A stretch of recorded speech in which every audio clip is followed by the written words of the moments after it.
ഒരു നല്ലൊരു ജീവിതം നമ്മൾ സ്വപ്നം കണ്ടാൽ മാത്രം പോരാ, അതിനെ സാക്ഷാത്കരിക്കാൻ കൂടിയുള്ള ഒരു പരിശ്രമം നമ്മുടെ ഭാഗത്തു നിന്നുണ്ടാവണം.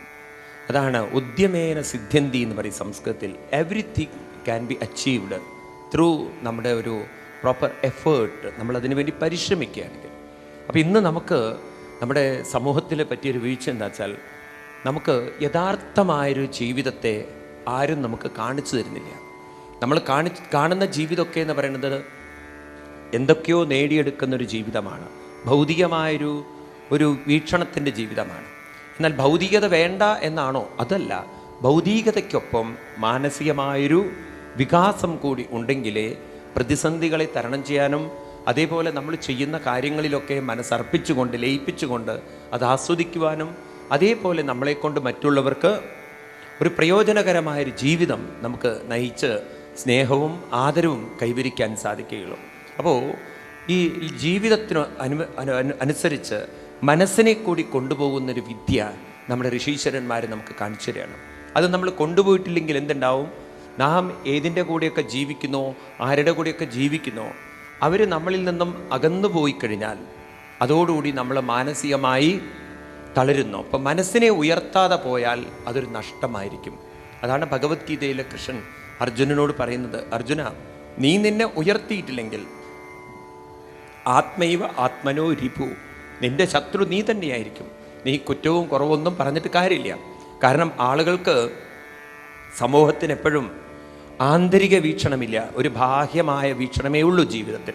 ആന്തരിക വീക്ഷണം ഇല്ലാത്തത് കൊണ്ട് അവരെ എപ്പോഴും മാനസികമായി തളർത്താൻ മറ്റുള്ളവർക്ക് സാധിക്കുന്നുണ്ട്. അതുകൊണ്ട് ഈ ഒരു ആന്തരിക വീക്ഷണം നമുക്ക് നേടിത്തരാൻ വേണ്ടിയിട്ട് ഭാഗവതത്തിൽ ചില വഴികളൊക്കെ നമുക്ക് പറഞ്ഞു തരികയാണ്. അതിലേക്ക് നമ്മളെ നയിക്കുന്നൊരു ഉപദേശമാണ് ഉദ്ധവോപദേശം. ഉദ്ധവോപദേശം ഭഗവാൻ ശ്രീകൃഷ്ണനും ഉദ്ധവരും തമ്മിൽ ചെയ്യുന്ന ഉപദേശമാണ്. കൃഷ്ണൻ്റെ കൂടെ ജീവിച്ച ആളായിരുന്നു ആര്? ഉദ്ധവർ. ഒരു 100-ലധികം വർഷം ഉദ്ധവർ കൂടെ ജീവിച്ചു. അങ്ങനെ ജീവിക്കുമ്പോൾ അതിപരിചയം, ഒരു പരിചയം വരും. അപ്പം നമുക്ക് കൂടെ ജീവിക്കുന്നവരെന്നും കൂടെ ഉണ്ടാകുമെന്ന ഒരു സെക്യൂരിറ്റി, മെൻ്റൽ സെക്യൂരിറ്റി നമ്മുടെ ഉള്ളിൽ വരും. ഇപ്പം നമ്മൾ കുട്ടികളാണെങ്കിൽ അച്ഛനമ്മമാർ കൂടെ ഉണ്ടാവും. ഒരു റെസ്പോൺസിബിലിറ്റി കുട്ടികൾ പൊതുവെ എടുക്കില്ല, കാരണം അച്ഛനും അമ്മയും ഉണ്ടല്ലോ നോക്കാൻ എന്നുള്ളത്.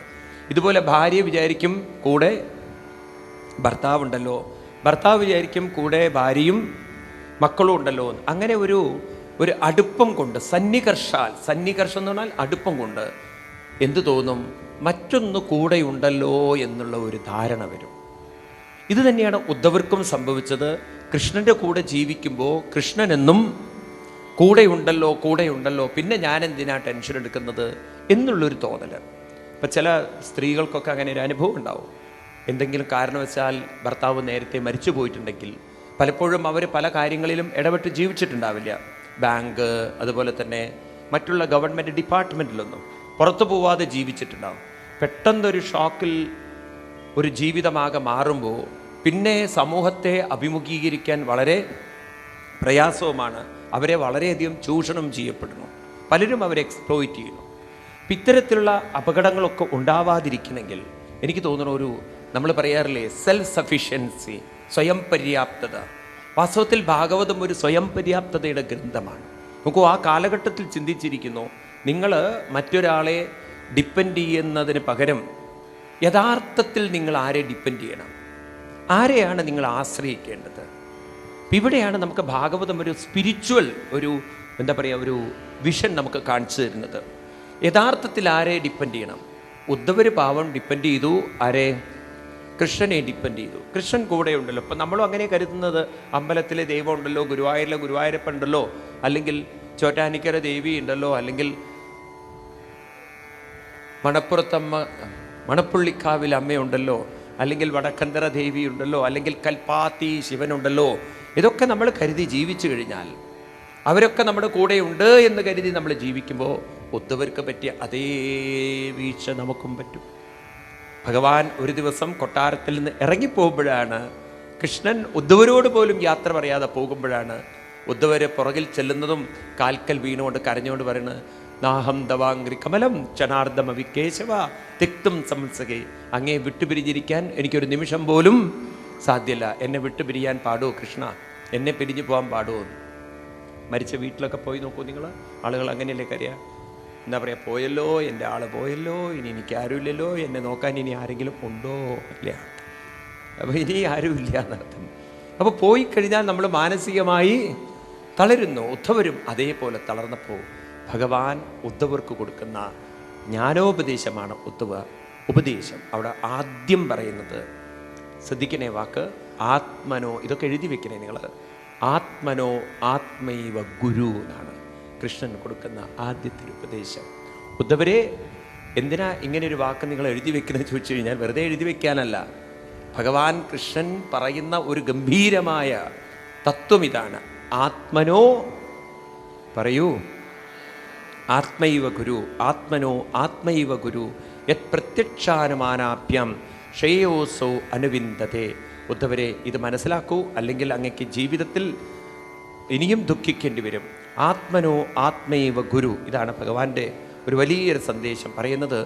ഭാഗവതത്തിൽ ഏകാദശ സ്കന്ധത്തിൽ ഈ ഭാഗം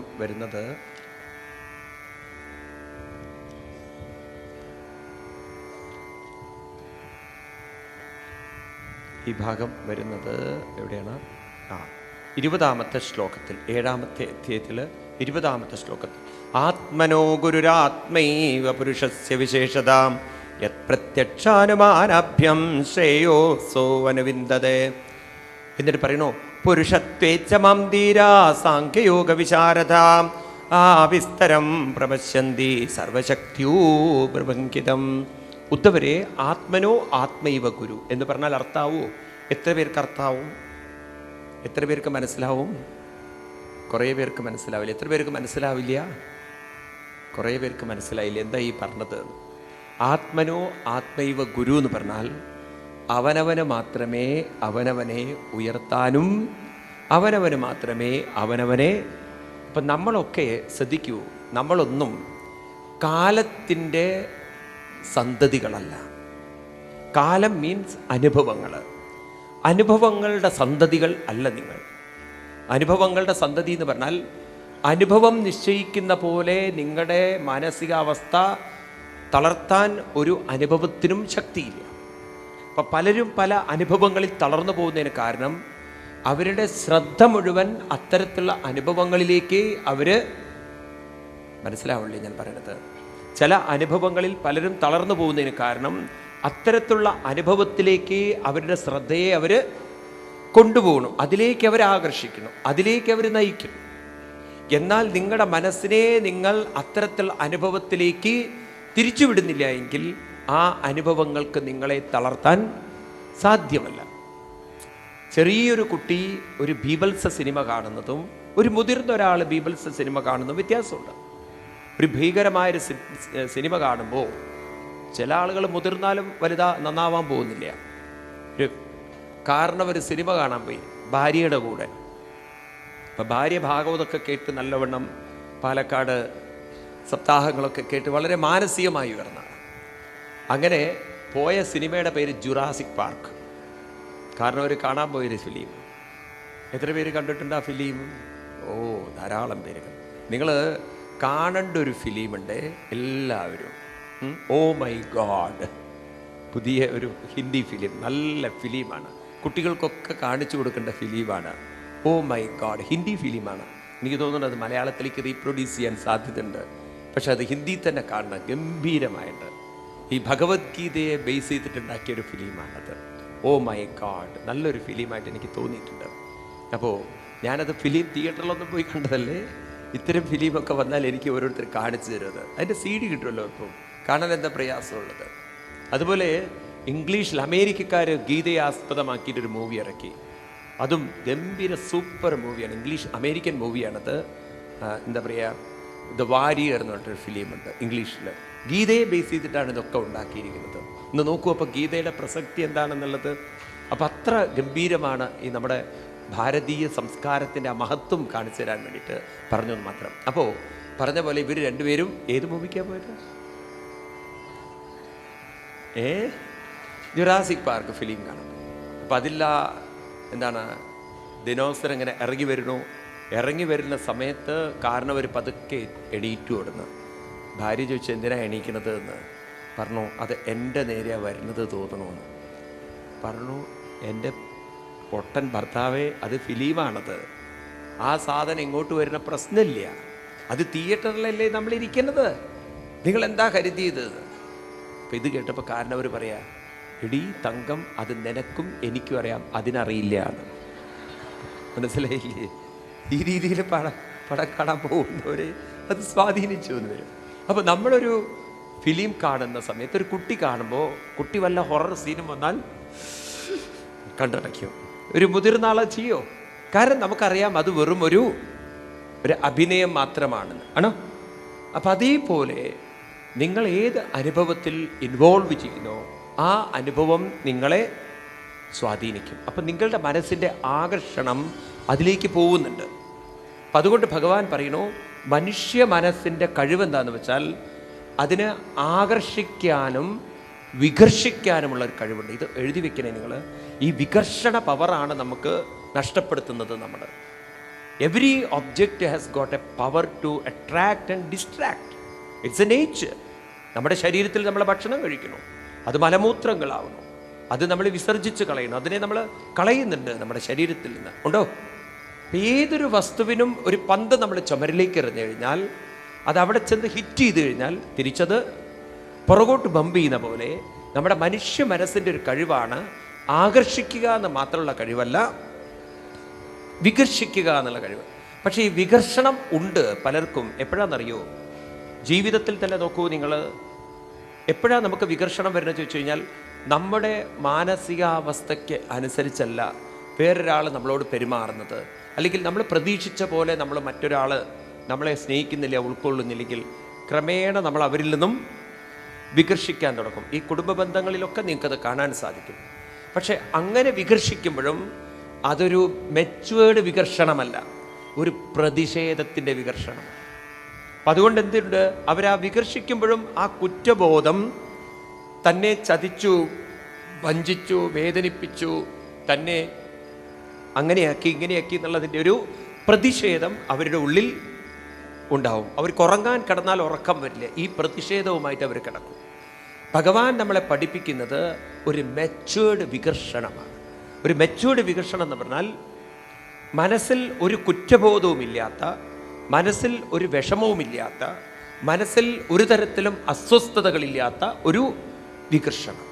ഈ വികർഷണം നിങ്ങൾക്ക് സാധ്യമാവണമെങ്കിൽ, ഇത് ഞാൻ ആവർത്തിക്കുകയാണ്, മനസ്സ് ഒരിടത്ത് വികർഷിക്കണമെങ്കിൽ പറയൂ, മനസ്സ് വേറൊരിടത്ത് ആകർഷിക്കണം. അതാണ് ധ്യാനം ഏറ്റവും പ്രധാനമാണെന്ന് പറയുന്നത്. ഇപ്പം എവിടെയാണ് മനസ്സ് ആകർഷിക്കേണ്ടത്? അപ്പോഴാണ് ഭഗവാൻ ഉദ്ധവരോട് പറഞ്ഞു കൊടുക്കുന്നത് ഈ ധ്യാനം തുടങ്ങിയിട്ടുള്ള കാര്യങ്ങൾ. ഇപ്പം ഈ വികർഷിക്കേണ്ട കാര്യം പറഞ്ഞപ്പോൾ ഭഗവാൻ പറഞ്ഞു കൊടുക്കുകയാണ്, ഉദ്ധവരെ, നമ്മുടെ മൈൻഡിൻ്റെ നേച്ചർ എങ്ങനെയാണെന്ന് വെച്ചാൽ it can destroy our life. ഏതുപോലെ? 5 ജീവജാലങ്ങളെ പറഞ്ഞു കൊടുക്കുകയാണ് ഭഗവാൻ. 24 ഗുരുക്കന്മാരെ കുറിച്ചാണ് പറഞ്ഞു കൊടുക്കുന്നത്. എങ്കിലും ആ 24 ഗുരുക്കന്മാരെ മുഴുവൻ നമുക്ക് പറയാൻ സമയമില്ലാത്തത് കൊണ്ട് 5 ആളുകളെ നമുക്ക് നോക്കാം. നമുക്ക് 5 ഇന്ദ്രിയങ്ങളുണ്ട് ശരീരത്തിൽ. ജ്ഞാന ഇന്ദ്രിയങ്ങൾ: കണ്ണ്, മൂക്ക്, കാത്, ത്വക്ക്. ശരിക്കും ഇങ്ങനെയാ പറയുക, ശബ്ദസ്പർശ രൂപ രസഗന്ധം എന്നാണ്.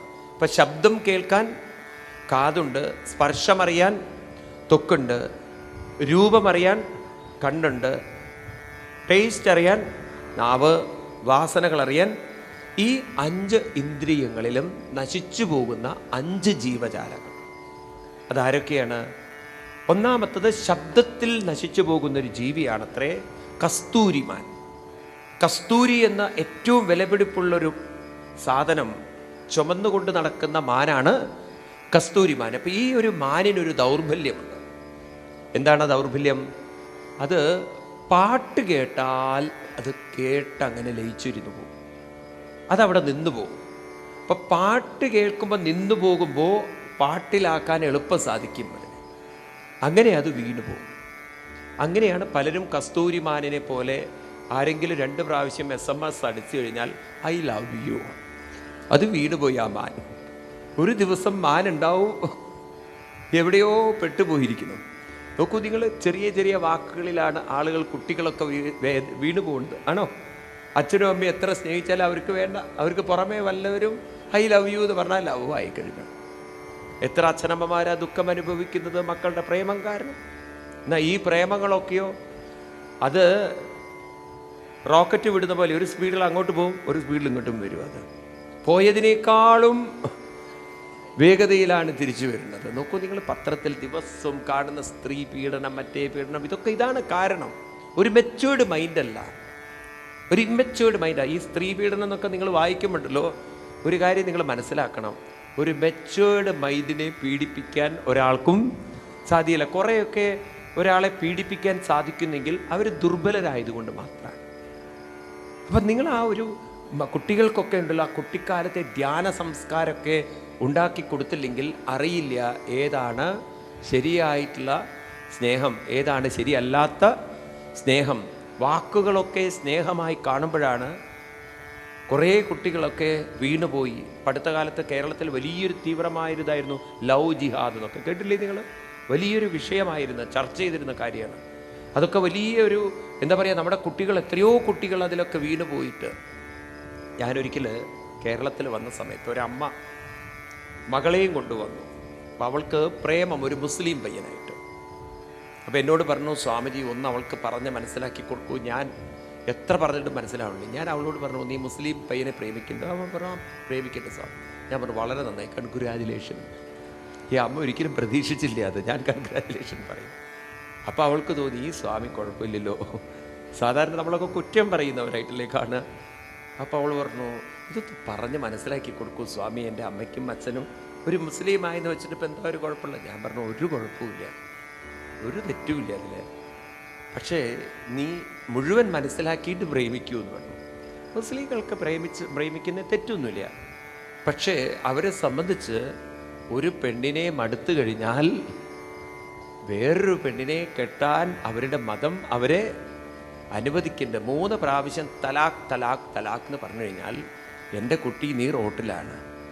ഒരു കാര്യം ഞാൻ ചോദിക്കട്ടെ, നിന്നെ തലാഖ് എന്ന് പറഞ്ഞു എന്ന് വിചാരിക്കുക, പറയാതിരിക്കട്ടെ, പറഞ്ഞു എന്ന് പറഞ്ഞു കഴിഞ്ഞാൽ നീ എവിടെ പോകും? നിൻ്റെ വീട്ടിൽ നീ എവിടെ പോകുന്നു? അപ്പോൾ അവൾ അമ്മയെ നോക്കിയപ്പം അമ്മ എൻ്റെ തലയിൽ കൈവച്ചിരുന്നു, സ്വാമിയാണ് സത്യം, എൻ്റെ വീട്ടിൽ കയറ്റില്ല എന്ന്. അത് ഞാൻ ഒരിക്കലും പ്രതീക്ഷിച്ചില്ല, എൻ്റെ തലയിൽ കൈവച്ചിട്ട് സത്യം ചെയ്യുന്നുള്ളത്. ആ അമ്മ അതീവ ബുദ്ധിമതിയായിട്ടൊരമ്മ. ഞാനും പെട്ടുപോയി അതിൽ. എൻ്റെ തലയിൽ, അല്ലെങ്കിൽ ഇത് സത്യം, എൻ്റെ വീട്ടിൽ ഞാൻ കയറ്റി കഴിഞ്ഞാൽ അതിൻ്റെ അർത്ഥം എൻ്റെ തല പൊട്ടിത്തെറിക്കട്ടെ എന്നുള്ളത്. നോക്കൂ നിങ്ങൾ. അമ്മ പറഞ്ഞു, ഞാൻ കയറ്റുന്ന പ്രശ്നമില്ല എൻ്റെ വീട്ടിൽ. അമ്മ ചോദിച്ചു, അമ്മ കയറ്റുന്നില്ലെങ്കിൽ പിന്നെ നീ എവിടെ പോവും? അവൾക്ക് ഉത്തരമില്ല. അതൊരു ക്വസ്റ്റ്യൻ മാർക്ക്. ശരി. രണ്ടാമത്തൊരു കാര്യം, നീ അവനെ സ്നേഹിക്കണോ ഇല്ലേ? അവൻ നിന്നെ സ്നേഹിക്കണോ? അപ്പോൾ നീ മതം മാറണമെന്ന് അവൻ പറയുന്നുണ്ടോ? അതൊന്നും പറയുന്നില്ല, മതമൊന്നും മാറണമെന്ന് പറയില്ല. പക്ഷെ നിനക്കുണ്ടാവുന്ന കുട്ടികളുണ്ടായിക്കഴിഞ്ഞാൽ അത് മുസ്ലിം കുട്ടികളായിട്ട് വളരില്ലേ? സ്വാഭാവികമാണ്, അവരുടെ വീട്ടിലാകുമ്പോൾ പിന്നെ ആ കുട്ടികളായിട്ട്. അപ്പോൾ പിന്നെ മക്കൾ ആ മതത്തിൽപ്പെട്ടവരാണെങ്കിൽ അമ്മയും ക്രമേണ ആ മതത്തിലേക്ക് പോയേ പറ്റുള്ളൂ. സ്വാഭാവികമാണ്, നീ ആ മതത്തിലേക്ക് പോയേ പറ്റുള്ളൂ. എൻ്റെ ഒരു ചോദ്യം, അവരുടെ മതത്തിലേക്ക് നീ പോകുന്നതും ഒരു കാര്യം നമുക്ക് ചെയ്തുകൂടെ? നിന്നെ അത്രയും അവൻ ഇഷ്ടമാണെങ്കിൽ, അവൻ നിന്നെ ജീവനോളം പ്രാണനോളം സ്നേഹിക്കുന്നുവെങ്കിൽ, നിന്നെ കൂടാതെ അവന് ജീവിതമില്ല എന്നവൻ പറയുകയാണെങ്കിൽ, നീ അവനോടൊന്ന് ചോദിച്ചു നോക്കൂ, നിനക്കെന്തുകൊണ്ട് ഈ സംസ്കാരത്തിലേക്ക് ചേർന്നുകൂടാ? നമുക്ക് മതത്തിൽ ചേരൊന്നും വേണ്ട, ഹിന്ദു ആചാരപ്രകാരം എന്തുകൊണ്ട് നമുക്കൊരു കല്യാണം കഴിച്ചുകൂടാ? നീ പേരും അതൊന്നും മാറില്ല. അതൊന്ന് ചോദിച്ചു നോക്കൂ. അത് ചോദിച്ചിട്ട് അവൻ അത്ര നിന്നോട് സ്നേഹം ഉണ്ടെങ്കിൽ അവൻ അതിന് തയ്യാറാണ്. ഞാൻ നിൻ്റെ അമ്മയുടെ മുന്നിൽ വെച്ച് ഞാനും സത്യം ചെയ്യണം, അവൻ ഹിന്ദു ആചാരപ്രകാരം കല്യാണം കഴിക്കാൻ തയ്യാറാണെങ്കിൽ നിൻ്റെ കല്യാണത്തിന് ഞാൻ വന്നിരിക്കും എന്നുള്ളത് പ്രോമിസ് എന്നൊക്കെ പറഞ്ഞു. ഇതിപ്പോൾ അവളും വിട്ടുപോയി, അവൾക്കും പിന്നെ മാറാൻ പറ്റില്ല. അവൾ അവനോട് ചോദിച്ചു, നിനക്ക് ഞങ്ങളുടെ ആചാരപ്രകാരം കല്യാണം കഴിക്കാൻ പറ്റുമോ? തീർത്ത് പറഞ്ഞു, പറ്റില്ല. അവൻ പറഞ്ഞു, അതാണ് ആ കുട്ടിയുടെ ഗഡ്സ്. അവൾ പറഞ്ഞു, എനിക്ക് നിൻ്റെ പ്രേമവും വേണ്ട എന്ന്. അത് പറയാനുള്ളൊരു ധൈര്യം ആ കുട്ടി ആർജിച്ചത്. അതാണ് നമ്മൾ നോ എന്ന് പറയാനല്ല വേണ്ടത്, അവരെ എഡ്യൂക്കേറ്റ് ചെയ്യുക വേണ്ടത്. മനസ്സിലായില്ലേ? ഈ പ്രേമം എന്നുള്ളതൊരു വാക്കുകളിലായി മാറരുത്. അതൊരു പരിപൂർണമായൊരു മതത്തിലല്ല ഇരിക്കുന്നത്, ആണോ? മതത്തിലല്ല, പരസ്പരം ഒരു പൂർണ്ണമായൊരു ഒരു ട്രസ്റ്റ്, അതിന് വിശ്വാസം നല്ല വാക്കുപയോഗിക്കേണ്ടത്, അതൊരു ഉറപ്പാണത്, പരസ്പരമുള്ളൊരു ഉറപ്പ്, അല്ലേ? അപ്പം അങ്ങനെയാണെങ്കിൽ കല്യാണം കഴിക്കുന്നത് എന്താ? നമ്മുടെ ഹിന്ദി നടന്മാരൊക്കെ, ഷാറൂഖ് ഖാൻ മുതലുള്ള എല്ലാ വലിയ വലിയ നടന്മാരുടെയൊക്കെ അധിക പേരുടെയും ഭാര്യമാർ ഹിന്ദു ഭാര്യമാരാണ്. നമ്മുടെ ഹിന്ദു പെൺകുട്ടികൾ അഭിനയിക്കുന്നവരുടെ പലരുടെയും ഭർത്താക്കന്മാർ മുസ്ലിങ്ങളുണ്ട്. അവരൊക്കെ ഏത് ആചാരങ്ങളിലും തയ്യാറായി ജീവിക്കാൻ തയ്യാറാണ്. മനസ്സിലാവുന്നുണ്ട് നിങ്ങൾക്ക്? അപ്പോൾ ഇതൊക്കെ ഒരു മാനസികമായൊരു ഉയർച്ചയിൽ, അത് വാക്കുകളിലേക്ക് വീഴുമ്പോഴാണ് കുഴപ്പം. നമ്മളോ തന്നെയാണ് നിങ്ങളെയൊക്കെ പറ്റിക്കാൻ എത്ര വേഗം സാധിക്കുന്ന ആളുകൾക്ക്. പല റെപ്രസെൻറ്റേറ്റീവുമാർ അങ്ങനെയല്ലേ പറ്റിക്കുന്നത്? ഈ സാധനം വീട്ടിൽ വെച്ചാൽ അന്ന് നിങ്ങളുടെ വീട്ടിലെ സകല ജോലിയും അത് ചെയ്തോളും, എല്ലാറ്റിനും പരിഹാരം ഇതാണ്. രണ്ട് വാക്കുകളെ വേണ്ടു, നിങ്ങളതിൽ വീണിട്ടുണ്ടാവും. പലരും വാക്കുകളിൽ വീണ് പോകും. അപ്പം അതുകൊണ്ട് നിരന്തരം ധ്യാനം ചെയ്യാൻ പരിശീലിച്ചാൽ വാക്കുകൾക്ക് പിന്നിലുള്ള മനോഭാവത്തെ നമുക്ക് കണ്ടെത്താൻ സാധിക്കും. മനോഭാവത്തെ മനസ്സിലാക്കാതെ ജീവിക്കുമ്പോഴാണ് ജീവിതം പലപ്പോഴും താഴ്ന്നു പോകുന്നത്. മനസ്സിലാവുണ്ടല്ലോ? വാക്കുകൾക്ക് പിന്നിലൊരു മനസ്സുണ്ട്. ആ മനസ്സിൻ്റെ സംസ്കാരം അത് മനസ്സിലാക്കാൻ സാധിക്കുന്നതാണ് ഒരു ഉന്നതമായ സക്സസ്ഫുൾ ജീവിതം എന്ന് പറയുന്നത്. ആണോ അല്ലയോ? പലപ്പോഴും പലരുടെയും വാക്കുകൾ കേട്ട് പലരും പോകുന്നത് അറിയുന്നില്ല, അത് വലിയൊരു ചതിക്കണിയിലേക്കാണ്, കുഴിയിലേക്കാണ് പോകുന്നത് എന്നുള്ളത്. ആ വാക്കുകൾക്ക് പിന്നിലുള്ള മനോഭാവത്തെ, മനോവികാരത്തെ കണ്ടെത്താൻ അവർക്ക് സാധിക്കുന്നില്ല. മറ്റൊരാളുടെ മനസ്സിനെ നമുക്ക് മനസ്സിലാക്കാൻ സാധിക്കുമെന്ന് ചോദിച്ചു കഴിഞ്ഞാൽ തീർച്ചയായിട്ടും സാധിക്കും. അതിനൊരു ധ്യാന സംസ്കാരമുള്ള ആളുകൾക്ക് വേഗം കണ്ടെത്താൻ സാധിക്കും ഇത് ചതിയാണോ എന്തോ ആണോ എന്നുള്ളത്. ഇനി അങ്ങനെ ചതിക്കാൻ ശ്രമിച്ചാൽ പോലും അവർക്കതിൽ നിന്ന് പുറത്ത് കടക്കാനുള്ള വഴികൾ അവരുടെ മുന്നിൽ തെളിഞ്ഞു വരും. പ്രഹ്ലാദനൊക്കെ എത്ര ചതിച്ചു കൊല്ലാൻ ശ്രമിച്ചിട്ടും അങ്ങനെയൊന്നും ചതിച്ചു കൊല്ലാൻ ഒരു പ്രഹ്ലാദനും ഒരു ഹിരണ്യകശിപനും സാധിച്ചില്ല. മനസ്സിലാവുണ്ടോ നിങ്ങൾക്ക്? രണ്ടാമത് നശിച്ചു പോകുന്ന, ഇന്ദ്രിയത്തിലൂടെ നശിച്ചു പോകുന്ന മറ്റൊന്നാണ് ശബ്ദ സ്പർശം. ആനയെ പിടിക്കാൻ വേണ്ടി കാട്ടിലെ ആനയെ പിടിക്കാൻ വേണ്ടി മെരുക്കി വശപ്പെടുത്തിയ ഒരു പിടിയാനയെ കൊണ്ടുപോകുക അത്രേ. ഈ പിടിയാന കാട്ടാനയെ ആകർഷിക്കും. ആകർഷിച്ച് ഈ കാട്ടാന പിടിയാനയുടെ ശരീരത്തിൽ വന്നൊന്ന് ഉരസാൻ തുടങ്ങും അത്രേ. സ്പർശം.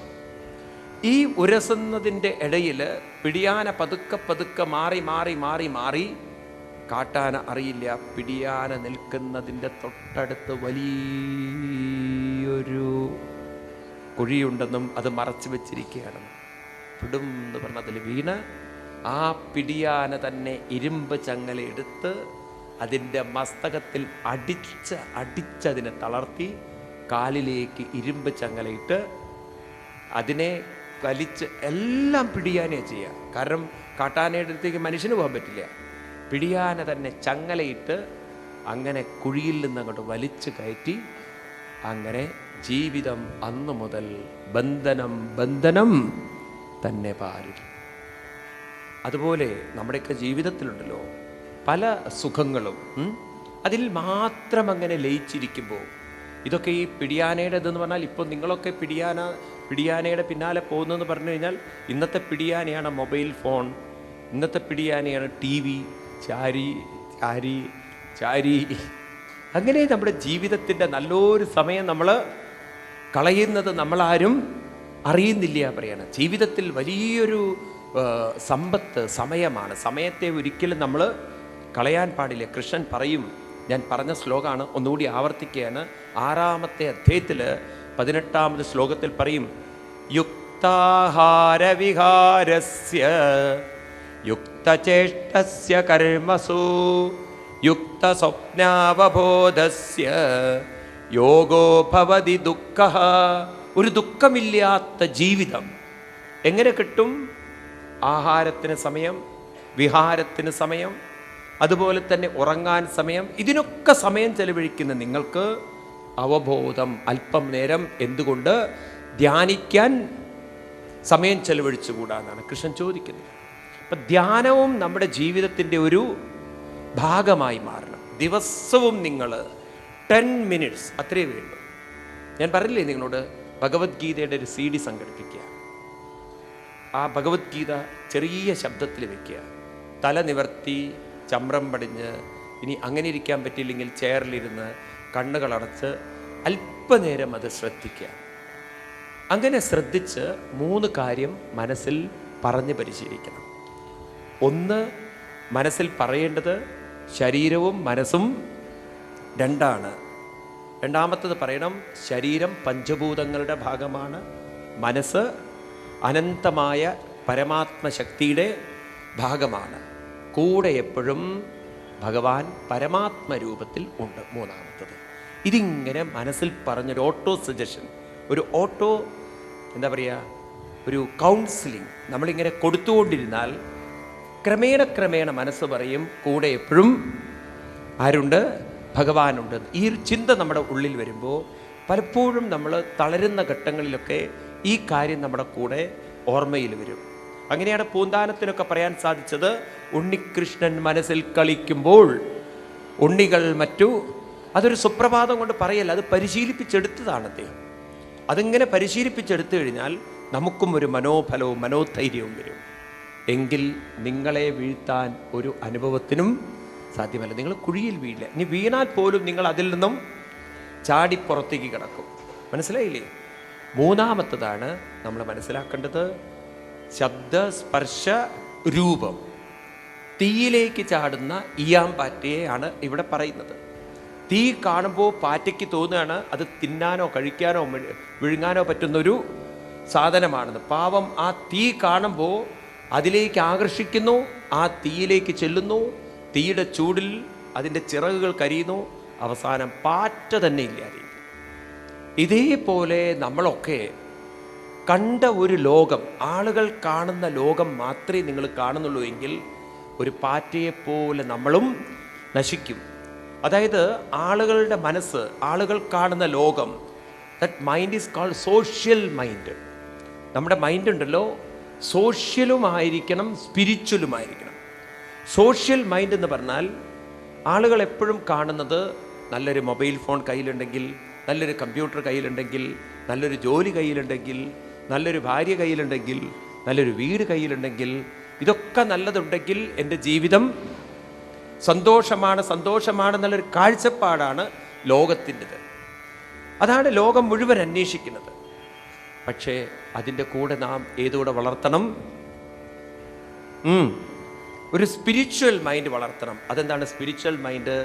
നാളെ എന്തോ കിട്ടിയിട്ടല്ല ജീവിതം സന്തോഷമാവുന്നത്, ഇപ്പോൾ തന്നെ എൻ്റെ ജീവിതം സന്തോഷമാണ്. ആ ഒരു റിലാക്സ് മൈൻഡിൽ ജീവിക്കുന്നതാണ്, ഒരു ബാലൻസ്ഡ് മൈൻഡിൽ ജീവിക്കുന്നതാണ്. ശ്രദ്ധിക്കണേ, ഈ 3 മൈൻഡുകൾ നമ്മൾ ഡെവലപ്പ് ചെയ്യണം. 1 balanced mind, 2 relaxed mind, 3 creative mind. എന്തൊക്കെയാണ്? Balanced mind, relaxed mind, creative mind. Balanced മൈൻഡാണ് സ്ട്രോങ് മൈൻഡ്. അതാണ് കൃഷ്ണൻ പറയുന്നത് സമബുദ്ധി. സുഖദുഃഖേ സമേ കൃത്വാ ലാഭാലാഭോ ജയാജയോ തതോ യുദ്ധ്വായ യുജ്യസ്വാനൈവം പാപമവാപ്സ്യസി സിദ്ധ്യ അസിദ്ധ്യ സമോഭൂത്വ സമത്വം യോഗ ഉച്യതേ. കിട്ടിയാലും വിചാരിച്ച് കിട്ടിയില്ലെങ്കിലും സമോഭൂത്വ, മനസ്സ് ഒരു സാമ്യാവസ്ഥ. ഇതിനെയാണ് ബാലൻസ്ഡ് മൈൻഡ് എന്ന് പറയുക. എന്തു വന്നാലും അതിനെ ഉൾക്കൊള്ളാനും അതിനും അപ്പുറത്ത് നേടാനുള്ള ഒരു കഴിവുണ്ടെന്ന് മനസ്സിൽ പറയാനുള്ള ഒരു ബാലൻസ്ഡ് മൈൻഡ്, ഇത് നമുക്ക് വേണം. രണ്ടാമത് നമുക്ക് വേണ്ടത് റിലാക്സ്ഡ് മൈൻഡ് വേണം. എങ്കിലേ ജീവിതം ആസ്വദിക്കാൻ പറ്റുള്ളൂ. കാരണം ആസ്വാദനം എന്ന് പറയുന്നത് റിലാക്സേഷനാണ്. നിങ്ങൾ വളരെ റിലാക്സ് ചെയ്തൊരു മ്യൂസിക് കേൾക്കുന്നതും ടെൻഷനിൽ മ്യൂസിക് കേൾക്കുന്നതും തമ്മിൽ വ്യത്യാസമുണ്ടോ? ഏതിനാണ് ആസ്വാദനം കൂടുക? ഒരു റിലാക്സ് ചെയ്ത് മൈൻഡ്. മൂന്നാമത്തതാണ് ക്രിയേറ്റീവ് മൈൻഡ്, പ്രൊഡക്റ്റീവ് മൈൻഡ്. എപ്പോഴും ഓരോ നല്ല കാര്യങ്ങളിൽ ഇൻവോൾവ് ചെയ്യുക, ഏതെങ്കിലും ഒരു നല്ല കാര്യം ഏറ്റെടുത്ത് മുന്നോട്ട് പ്രവർത്തിക്കുക. ഇങ്ങനെ നിങ്ങൾ ചെയ്യുമ്പോൾ നിങ്ങൾ പ്രൊഡക്റ്റീവായി കഴിഞ്ഞാൽ അപ്പം നിങ്ങൾക്ക് വളരെയധികം സമൂഹത്തിൽ സ്ഥാനമുണ്ടായിരിക്കും. സമൂഹം നിങ്ങളെ ഇഷ്ടപ്പെടുമോ? ആ വ്യക്തി പലപ്പോഴും നിങ്ങളെ കുട്ടികളെക്കുറിച്ച് പറയാറില്ലേ, എല്ലാവരും ഹെൽപ്പ് ചെയ്യുന്നൊരു നേച്ചറാണ്. കഴിഞ്ഞ ദിവസം ഒരു ജഡ്ജ് എന്നോട് പറയായിരുന്നു, അദ്ദേഹത്തിൻ്റെ മകൻ വളരെ ഹെൽപ്ഫുള്ളായിട്ട് പലരെയും സഹായിക്കുന്ന ഒരു കുട്ടിയായിരുന്നു. എൻ്റെ സ്വാമി, ഇത്ര ഒരു നല്ലൊരു മകനെ എനിക്ക് കിട്ടുമെന്ന് പോലും എനിക്കറിയില്ല, പക്ഷെ മകൻ മരിച്ചുപോയി പെട്ടെന്ന്. അത് നല്ല പീക്കിലിരിക്കുന്ന സമയത്ത്. അപ്പോൾ ഇത്ര ഹെൽപ്പ് ആ അച്ഛൻ, ഞാൻ നോക്കുമ്പോൾ ഈ പറയുന്ന ആൾ ജഡ്ജാണ്. അപ്പം അദ്ദേഹം മകനെ കാണുന്നത് അദ്ദേഹത്തിനേക്കാൾ റെസ്പെക്റ്റിലാണ് കാണുന്നത്. അദ്ദേഹം പറയുകയാണ്, ഞാനൊരു ജഡ്ജ് എന്നുള്ളതിനേക്കാൾ ഉപരി എനിക്ക് എൻ്റെ മകനെ ഞാൻ റെസ്പെക്റ്റ് ചെയ്യണു. Such A productive child. ഒരു വെറുതെ ഇരിക്കില്ല. നല്ല നല്ല കാര്യങ്ങൾ എവിടെയുണ്ടോ, ആർക്ക് ഹെൽപ്പ് ചെയ്യണോ അതിനൊക്കെ റെഡിയാണ് ആൾ. മനസ്സിലായില്ലേ? എന്ത് കാര്യത്തിനും വളരെ ക്രിയേറ്റീവായിട്ടുള്ള. വെറുതെ ഇരിക്കാൻ സമ്മതിക്കരുത് നിങ്ങളെ മക്കളെയൊക്കെ എന്തെങ്കിലും നല്ല കാര്യത്തിലൊക്കെ ഇൻവോൾവ് ചെയ്യിക്കുക. അതാണ് നമുക്ക് ഇന്നൊക്കെ പറ്റിയതുണ്ടല്ലോ. വെറും പുസ്തകപ്പുഴുക്കളായി നമ്മുടെ കുട്ടികൾ, വെറും ട്യൂഷൻ പ്രൊഡക്റ്റീവായിപ്പോയി. അത് എന്നിട്ട് കുറേ ട്യൂഷനൊക്കെ ചെന്ന് പഠിച്ച് ഇംഗ്ലീഷിലൊക്കെ കുറേ എന്താ സബ്ജക്റ്റിലൊക്കെ മാർക്കുണ്ട്, പക്ഷേ മാനസികമായി ഒക്കെ വട്ടപ്പൂജ്യങ്ങൾ. എന്ത് എഡ്യൂക്കേഷനാണ് നിങ്ങളീ പറയുന്നത്? എന്താ നിങ്ങൾ കുട്ടികൾക്ക് നേടിക്കൊടുക്കുന്നത്? എനിക്ക് മനസ്സിലാവുന്നില്ല. ഒരു മെൻ്റൽ സ്ട്രെങ്ത് ഇല്ലാത്ത, ഒരു സൊസൈറ്റിക്ക് യൂസ്ഫുൾ അല്ലാത്ത ഒരു കുറേ കുട്ടികളുണ്ടായിട്ട് എന്ത് കാര്യം?